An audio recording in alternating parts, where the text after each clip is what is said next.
प्रिय विद्यार्थियों,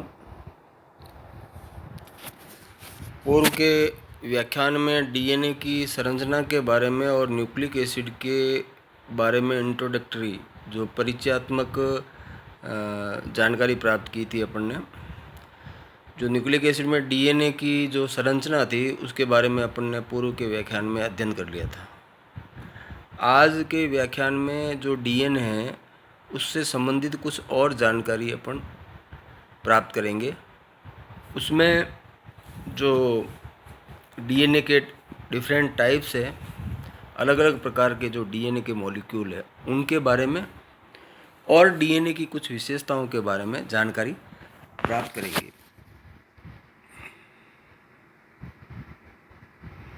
type of DNA. 6 different morphological form of DNA double helix have been described।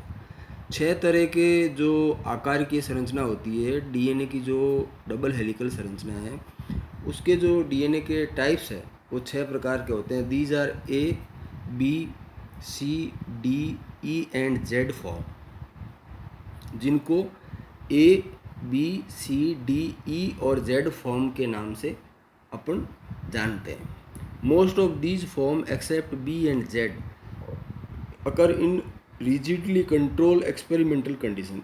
B और Z form जो DNA की है उसके अतिरिक्त बाकी वाली जो फॉर्म है वो केवल एक्सपेरिमेंटल जो स्पेशल कंट्रोल्ड कंडीशन होती है उसमें ही वो डीएनए का मॉलिक्यूल प्राप्त होता है, सामान्यतः नहीं प्राप्त होता है। सामान्य रूप में जो डीएनए के मॉलिक्यूल मिलने वाले हैं उसमें है बी टाइप का डीएनए और जेड टाइप का डीएनए।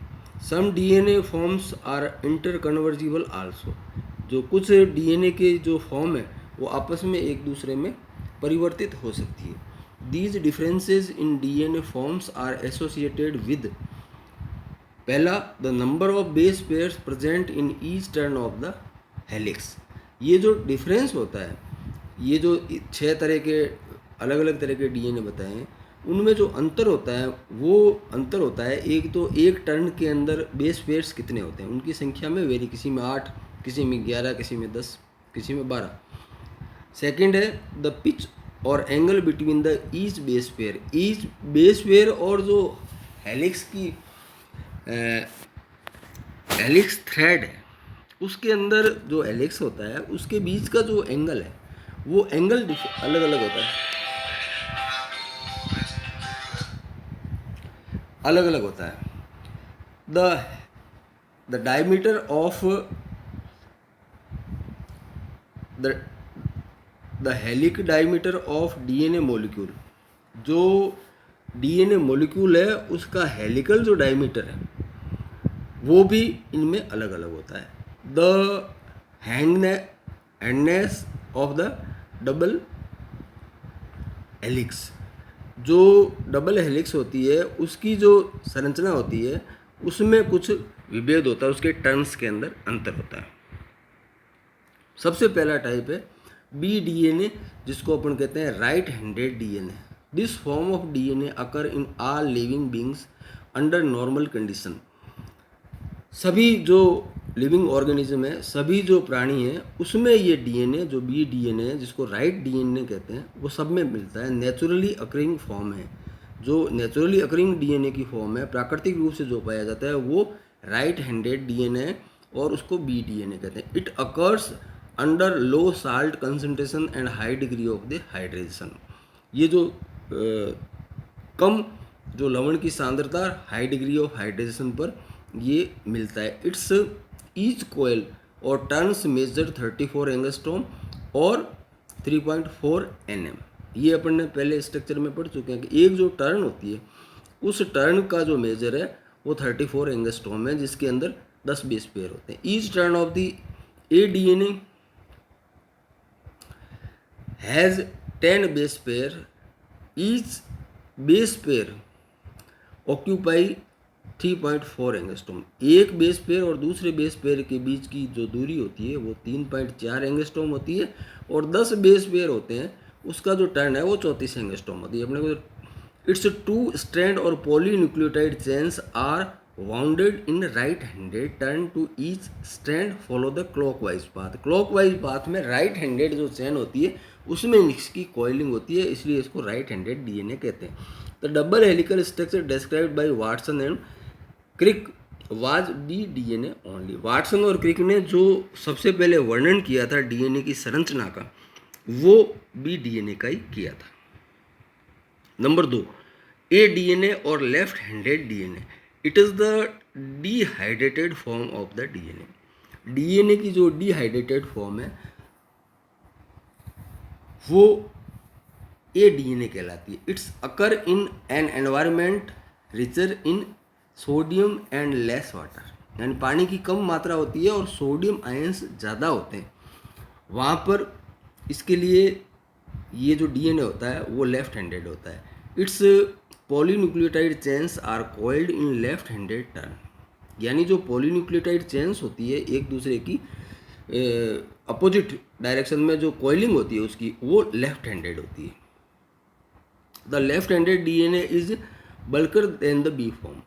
जो बी फॉर्म होती है उससे थोड़ा ही भारी होता है, मोटा। It's has 11 base pair per turn of the helix. जो 10 होते हैं उसके अंदर बी डीएनए में, इसमें 11 बेस पेयर एक टर्न के अंदर होते हैं। The helix and diameter of the 23 angstrom. ये जो हेलिक्स का जो डायमीटर होता है वो 23 एंगस्ट्रॉम होता है। इन appearance of the A DNA resembles double standard RNA और डीएनए आरएनए हाइब्रिड डुप्लेक्स। ये जो ए डीएनए होता है वो डबल स्टैंडर्ड जो आरएनए होता है इससे रिजेंबल करता है, उससे इसकी जो स्ट्रक्चर होती है, संरचना होती है, वो समानता लिए हुए होती है। Some naturally occurring DNA molecule may have regions that are left handed। Third type का जो डीएनए है वो है C DNA and E DNA. अब जो डीएनए की जो संरचना है उस डीएनए की संरचना में जो जेड डीएनए और बी डीएनए में मेन अंतर क्या हो गया, मेन डिफरेंस अपने को ध्यान रखना है कि जो बी डीएनए जेड डीएनए है वो लेफ्ट हैंडेड डीएनए कहलाता है, बी डीएनए है वो राइट हैंडेड डीएनए कहलाता है। जेड डीएनए के अंदर जो कॉइलिंग होती है वो जिगजैग मैनर होती है, इसलिए इसको जेड डीएनए कहते हैं। और बी डीएनए के अंदर रेगुलर मैनर में इसकी कॉइलिंग होती है। जो इसके अंदर 11 बेस पेयर होते हैं और इसके अंदर 10 बेस पेयर होते हैं। इसमें 1 है जो हेलिक्स होती है, उसमें एंगल पर ट्विस्ट जेड डीएनए के अंदर 60 डिग्री का होता है और बी डीएनए का 36 डिग्री का होता है। तो डायमीटर होता है 1 हेलिक्स का वो 45 एंगस्ट्रॉम होता है जेड डीएनए का। तो जेड डीएनए और बी डीएनए का जो डिफरेंस 34 एंगस्ट्रॉम होता है। लेंथ बिटवीन 2 बेस पेयर वो 18 एंगस्ट्रॉम होती है और बी डीएनए के अंदर 20 एंगस्ट्रॉम होती है। तीसरा जो टाइप है, तीसरा वो है C and E DNA.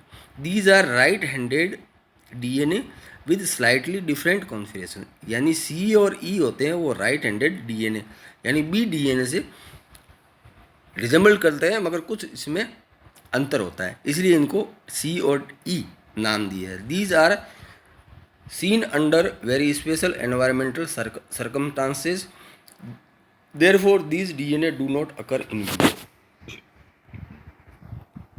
Z DNA और left handed DNA. It is left handed DNA in which the phosphodiester backbone of the strand below zigzag course, hence the name is the ZDNA। ZDNA was discovered by Rich RICH Rich। It is the skinniest DNA having 12 base pair per turn। ये जो Z DNA होता है उसके पर turn के अंदर 12 base pair पाए जाते हैं। 1 complete helix is 45 angstrom, 45 angstrom होती है इसकी। जो 34 होती है एंगस्ट्रॉम उसके अंदर एक टर्न के अंदर इसमें 45 होती है, as against the 20 in B form. The diameter of the Z DNA is 18 angstrom against the 20। उसके अंदर जो डायमीटर होता है वो बी डीएनए के अंदर 20 एंगस्ट्रॉम का होता है, इसके अंदर 18 एंगस्ट्रॉम का होता है. It has only one group. Z DNA is formed only when purine and pyrimidines are present alternate in chains. DNA जो बनता है उसमें प्यूरिन और pyrimidine अल्टरनेट फॉर्म में मिलती है, तभी इसका निर्माण होता है. Its repeating units are dinucleotide as against mononucleotide in B DNA. The Z DNA sugar residue have alternating orientation. The Z configuration is stabilizing by high salt concentration and specific cations. तो Z configuration होता है उसका वो stable condition तभी होती है जब salt की कंसनट्रेशन ज़्यादा होती है और विशेष प्रकार के जो कैटाइंस मौजूद होते हैं, तभी ये जो इसकी जो स्ट्रक्चर होती है वो स्टेबल होती है. बी डीएनए इज ब्रोमिनेटेड और methylated. It changes into Z DNA.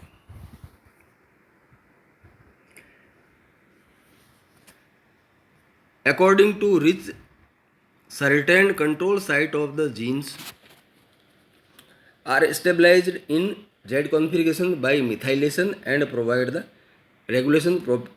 अब जो Z और बी डीएनए उसका जो डिफरेंस होता है वो उस टर्न के अंदर 12 और 10 का अंतर होता है, और जो एंगल होता है वो 60 और 36 का होता है. डायमीटर होता है वो 45 होता है, उसके अंदर 34 होता है. उसमें जो 20 एंगस्ट्रॉम होता है बी डीएनए के अंदर, और इसके अंदर 18 एंगस्ट्रॉम होता है. ये स्ट्रक्चर दी हुई है. ये अलग अलग तरह के, ये ए डीएनए, ये बी डीएनए, ये सी डीएनए, ये डिफरेंट टाइप के, ये जेड डीएनए. अलग अलग जो डीएनए की जो स्ट्रक्चर है वो किस प्रकार से होती है, ये इसमें होता है.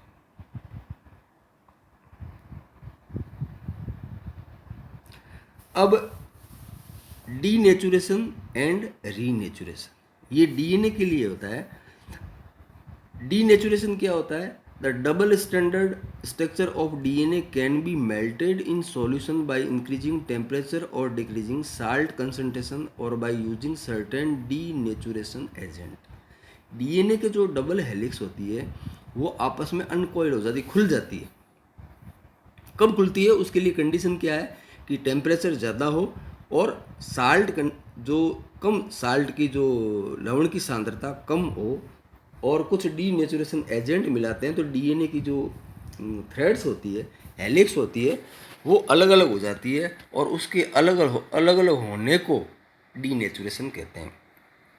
If native DNA molecule, naturally occurring DNA molecule are heated to nearly 100 degree, the hydrogen bond between nitrogen bases of the two polynucleotide chains break into two polynucleotide chains separated. This is called the denaturation of the DNA, called denatured. यानी 100 degree centigrade तक गर्म करते हैं अपन जब DNA के molecule को कम salt की जो कंसंट्रेशन होती है ऐसे सॉल्यूशन के अंदर, तो वो दोनों बीच में जो हाइड्रोजन बॉन्ड होते हैं वो ब्रेक हो जाता है.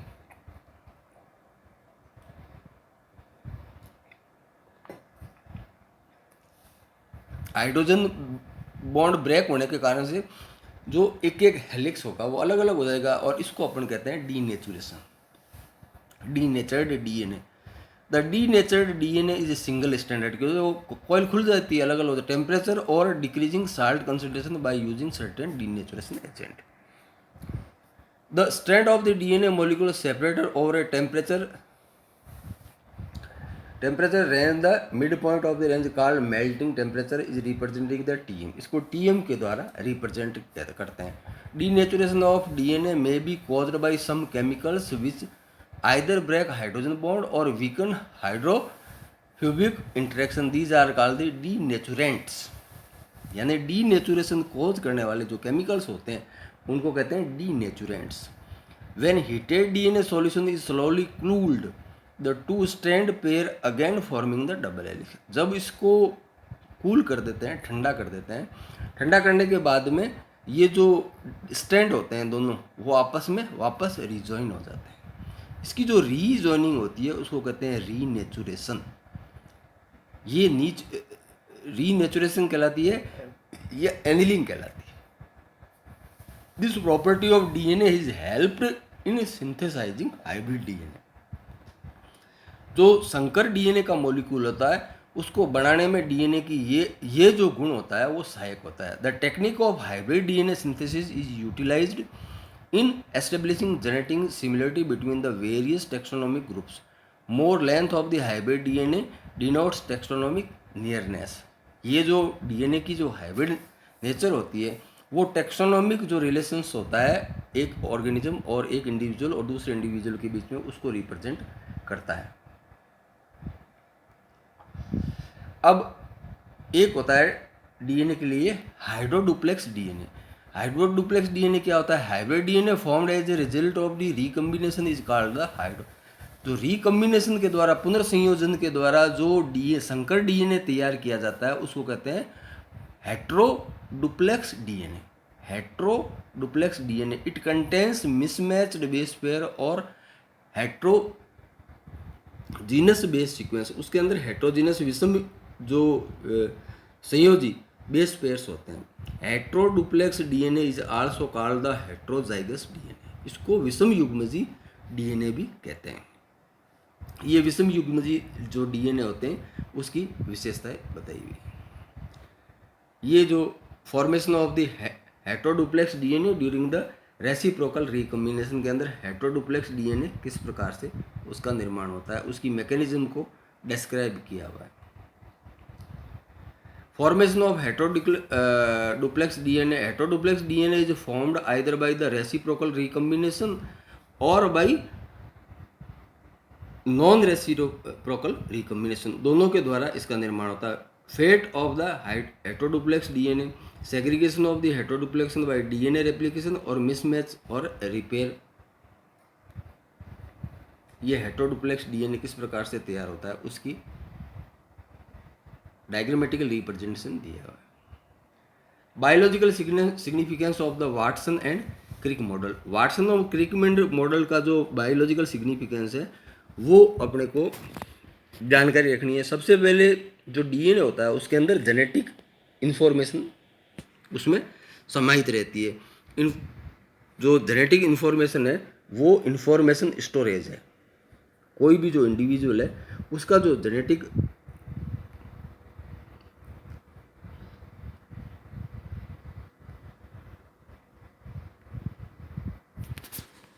तो जेनेटिक इन्फॉर्मेशन है वो उसके अंदर समाहित रहती है।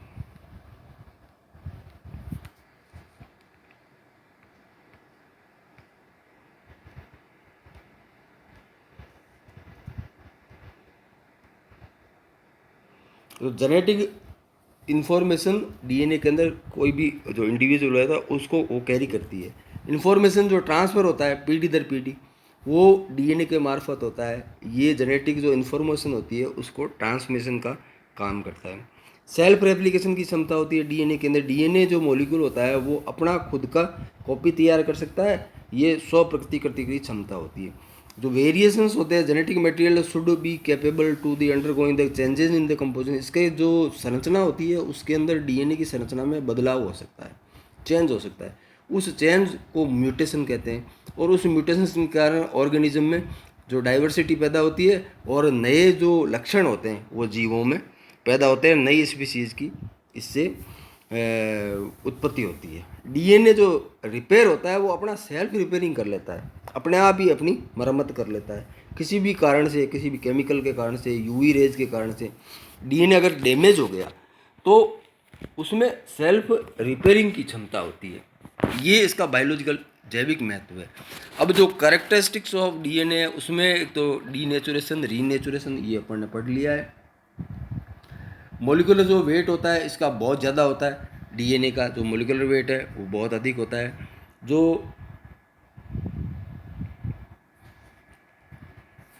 सिंगल स्टैंडर्ड डीएनए वो अपने को पता है कि सिंगल स्टैंडर्ड डीएनए होता है वो बैक्टीरियोफाज लेमडा 174 के अंदर होता है।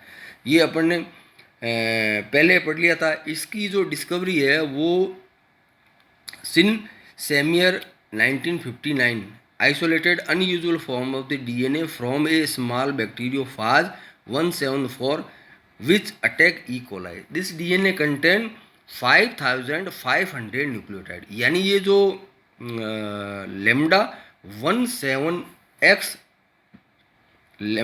एक्स लेमडा 174 ये जो बैक्टीरियोफाज होता है उसके अंदर जो ये सिंगल स्टैंडर्ड डीएनए होता है वो 5500 न्यूक्लियोटाइड से मिलकर बना होता है। आज के व्याख्यान में इतना ही। जय हिंद, जय भारत।